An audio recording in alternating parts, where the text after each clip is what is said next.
Shalom, selamat pagi. Tetap semangat, tetap sehat, tetap kuat, tetap bergembira dan bersukacita, tetap antusias dan tetap mengandalkan Tuhan dalam hidup kita. Karena kasih Tuhan selalu baru dan Tuhan nyata atas hidup kita. Walaupun mungkin kita tidak merasakan dan melihat Dia secara langsung, tetapi Dia ada, Dia lebih jelas, lebih clear, lebih nyata dari apapun juga. Dan Dia adalah gunung batu kita, gembala kita yang baik, yang tidak pernah meninggalkan kita. Karenanya tidak perlu takut, tidak perlu khawatir tentang apapun juga. Apa yang mau kita makan, kita minum. Tidak perlu takut, tidak perlu khawatir terhadap orang-orang yang coba mengancam tubuh kita.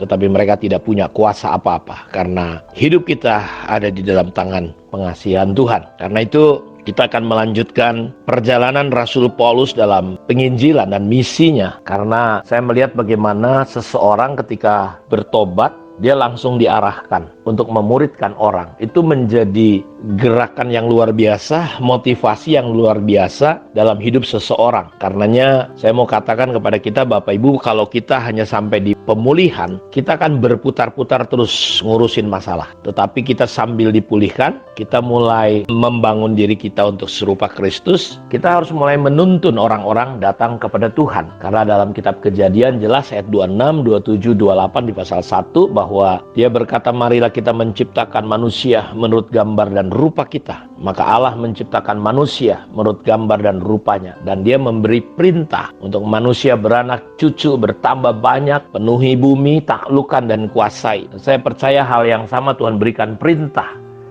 Pergi dan jadikanlah sekalian bangsa muridku. Karena itu Bapak Ibu, saya mau mengajak kita bahwa kita tidak berhenti sampai hanya percaya. Tetapi kita perlu terus memenangkan orang-orang dan memuridkan orang-orang. Itulah yang Paulus lakukan. Sehingga beberapa kali dalam perjalanan misinya, setelah gereja-gereja terbuka, dia keliling dari kota ke kota tetap menemani orang-orang ini untuk mereka tetap bertumbuh, eksis, dan mulai memenangkan orang. Karena itu kalau kita mereview sejarahnya bagaimana Paulus ketika Stefanus akhirnya mati, dirajam dan dia yang memimpin. Dan dari situ aniaya muncul, Filipus pergi ke Samaria dan di sana banyak sekali orang yang bertobat. Petrus dan Yohanes mengajar akhirnya di sana. Dan di Kaisarea, di situ seorang malaikat melayani kepada perwira pasukan bernama Cornelius. Dan Petrus memperkenankan dia untuk dibaptis di Kisah Rasul 10. Kita melihat bagaimana perkembangan pertumbuhan. Dan di dalam pasal 9 juga kita tahu bahwa di Damsik Paulus akhirnya ketemu. Dan setelah Ananias memulihkan penglihatan Saulus, Saulus dibaptis dan memulai pelayanannya. Di Antioquia inilah Rasul Paulus diutus dari sana bersama dengan Barnabas. Setelah Roh Kudus berbicara kepada gereja di Antioquia, dan disitulah muncul daripada Rasul Paulus. Kita tahu dia berasal dari Tarsus, kampung halaman Paulus. Dia dikirim ke sini oleh para saudara untuk melindungi nyawanya. Kita akan lihat di dalam Kisah Rasul 11 ayat 19, di Siprus telah dianiaya sebagian orang suci melarikan diri ke pulau ini. Dan Paulus melakukan perjalanan melalui Siprus. Pada perjalanan misionernya yang pertama, kita sama-sama tahu ya bagaimana di situ juga Barnabas dan Markus menyertai. Mari kita lihat di dalam Kisah Rasul 11 ayat 19 sampai 22. Sementara itu banyak saudara-saudara telah tersebar karena penganiayaan yang timbul sesudah Stefanus dihukum mati. Mereka tersebar sampai ke Fenisia, Siprus, dan memberitakan Injil bahwa Yesus adalah Tuhan. Dan tangan Tuhan menyertai mereka, dan sejumlah besar orang percaya dan berbalik kepada Tuhan. Maka sampailah kabar tentang mereka itu kepada jemaat di Yerusalem. Lalu jemaat itu mengutus Barnabas dan Antioquia. Kita lihat di Siprus, Injil tersebar sedemikian rupa setelah Stefanus dirajam mati. Dari situ kegerakan terjadi. Dan kita sama-sama tahu bahwa di Derbe, di Paphos, kita baca di Kisah Rasul 13, ada seorang tukang sihir di situ dikutuk oleh Paulus, buta. Dan di Derbe, Paulus dan Barnabas mengkhotbahkan Injil di kota itu. Dan kita lihat di Listra, bagaimana Rasul Paulus menyembuhkan orang yang timpang. Dia dan Barnabas disambut sebagai dewa, ya dipuja-puji. Paulus dirajam, sempat dilempari dan disangka mati. Dibawa keluar kota. Mereka pikir Paulus sudah mati, dan ternyata Paulus tidak mati.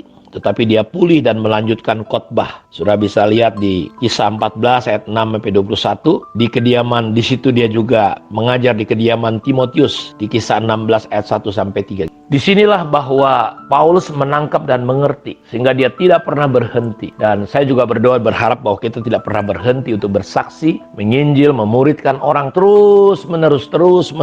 Sehingga kita melihat perjalanan misi Paulus sampai 3 kali ya. Pertama, kedua, ketiga. Tujuannya cuma satu, memenangkan orang, memuridkan orang, mendewasakan orang, dan mengutus orang kembali. Kita tidak berhenti hanya sekedar ibadah minggu, puas, lalu kita tidak berbuat apa-apa. Tapi kita perlu dipulihkan, disembuhkan, didewasakan, dipersiapkan, diutus kembali. Di Iconium, di pasal 13 ayat 51 sampai pasal 14 ayat 7. Di Iconium, pada misi mereka yang pertama, Paulus dan Barnabas berkhotbah di sini, serta diancam dengan perajaman. Tapi disitulah Tuhan menolong. Dari situ mereka juga ke Laodikia, Kolose. Laodikia ada salah satu cabang gereja yang Paulus kunjungi dan terima surat-surat darinya. Kalau saudara lihat di Kolose 4 ayat 16, di situ kita lihat bagaimana Rasul Paulus, saudara-saudaraku, di Laodikia, ya, di Kolose. Jadi Kolose atau Laodikia juga adalah salah satu dari ke-7 gereja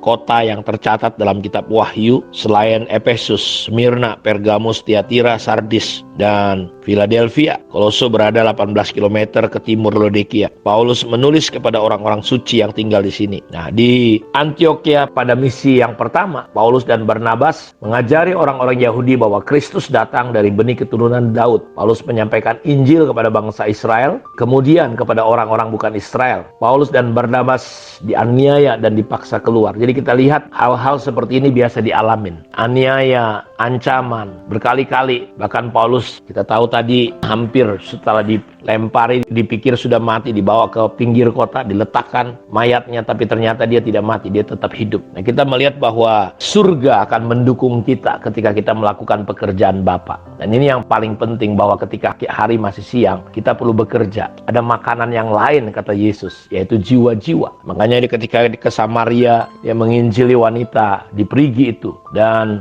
orang disembuhkan, dipulihkan, dan dia bersaksi, satu kampung bertobat. Kita berharap di mana Bapak Ibu berada, jangan hanya menjadi anggota jemaat yang baik. Hati kita harus terbakar dengan jiwa-jiwa. Hati kita harus merasakan detak jantung Allah. Walaupun kita dibatasi hari ini dengan banyak hal, tetapi mungkin lewat WA, lewat SMS, lewat Zoom, lewat apa saja, Injil tidak bisa dan tidak boleh dicegah, dibatasi oleh apapun. Karena ketika kita niat untuk melayani orang, Tuhan pasti akan buka jalan dan mencukupi, memberikan sumber dan perlengkapan kepada kita semua. Karena itu saya kembali mendorong Bapak Ibu lewat perjalanan misi Rasul Paulus, kita melihat pola yang sama, bahwa kita nggak berhenti hanya sampai dipulihkan, kita perlu memuridkan, kita perlu diperlengkapi, dan kita kembali diutus. Ya, kita mengutus orang-orang supaya apa? Tujuannya cuma satu, jadikanlah sekalian bangsa murid, dan sampai kesudahan alam, sampai akhir hidup kita. Itulah yang harusnya kita lakukan. Kiranya renungan pagi ini membangkitkan semangat kita, mendorong kita semua untuk tetap berapi-api bagi Kristus. Tuhan memberkati kita semua. Shalom.